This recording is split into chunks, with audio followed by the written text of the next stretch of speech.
De grandes plaines fluviales, des prairies et leurs chaînes séculaires, un courant majestueux, la réserve de biosphère Mittelelbe est un paradis naturel qui offre à de nombreuses plantes et à des animaux rares un espace de vie idéal. Mais on y trouvera aussi des châteaux majestueux au milieu de parcs historiques. Une culture et un paysage naturel unique qui avait déjà été inscrit en partie au patrimoine mondial de l'UNESCO en 1979. On se trouve ici au centre du paysage fluvial allemand. Quand on veut se rendre dans un paysage naturel préservé, c'est ici qu'il faut venir. À chaque pas, on tombera tour à tour sur des grues, des balbuzards, des orfraies, des cigognes noires, des cigognes blanches, ces oiseaux étant présents ici en nombre comme nulle part ailleurs en Allemagne. On pourra également visiter les magnifiques châteaux du Royaume des Jardins. Cette région allemande est vraiment unique en son genre. L'Elbe est le troisième fleuve d'Allemagne en termes de débit et l'un des derniers fleuves préservés d'Europe. Il s'écoule dans son lit naturel en traversant la réserve de biosphère. Le paysage de plaine bordant le fleuve est un espace inondable naturel, sculpté par la crue et la décrue des eaux. C'est ici qu'on trouve la plus grande forêt contiguë de feuillus en Europe centrale. Ce sont les forêts humides d'Europe centrale. On y trouve une grande richesse de faune et de flore. Lorsqu'on se promène au mois de mai à travers ces forêts, on peut y entendre entre 70 et 80 espèces différentes d'oiseaux. C'est un espace naturel unique en Allemagne. On peut emprunter des sentiers de plaine pour mieux découvrir le paysage. Des panneaux sur le bord du chemin permettent d'en savoir plus sur les curiosités des lieux.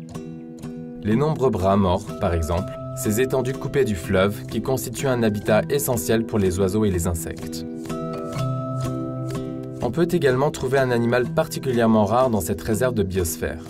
On trouve ses traces un peu partout. Avec un peu de chance, on pourra peut-être tomber sur lui. Le voici, le castor Elbe. Environ 2200 castors vivent dans les eaux de Saxe-Anhalt. Le domaine d'observation des castors donne un aperçu de la vie de cet animal timide. Mais on peut également observer ses constructions en d'autres endroits de la réserve. Le castor endigue la rivière afin d'optimiser son espace de vie. Pour cela, il a besoin d'espace, mais également de la patience des humains. Cela s'est toujours bien passé dans cette région parce que les hommes qui habitent ici et vivent de cette nature ont appris à s'en accommoder. La maison de prairie constitue le point de départ des Amis de la Nature pour explorer cette réserve de biosphère. Une exposition y donne des informations sur cette région protégée. On y trouve des brochures et le cinéma Castor y diffuse un film sur son résident le plus célèbre. Le vélo reste le meilleur moyen de découvrir la réserve. La piste cyclable de l'Elbe, de bonne qualité, nous conduit à travers le paysage de plaine. Des parties de la réserve de biosphère constituent ce que l'on appelle des réserves totales. On y laisse la nature suivre seule son cours. Mais cette région est également une terre de culture. C'est ici, dans les plaines de la Mulde et de l'Elbe, qu'est apparu dans la deuxième moitié du XVIIIe siècle le royaume des jardins de Dessau-Wörlitz. Les châteaux et les jardins y sont reliés par des axes visuels, des prairies de chênes solitaires ainsi que des vergers.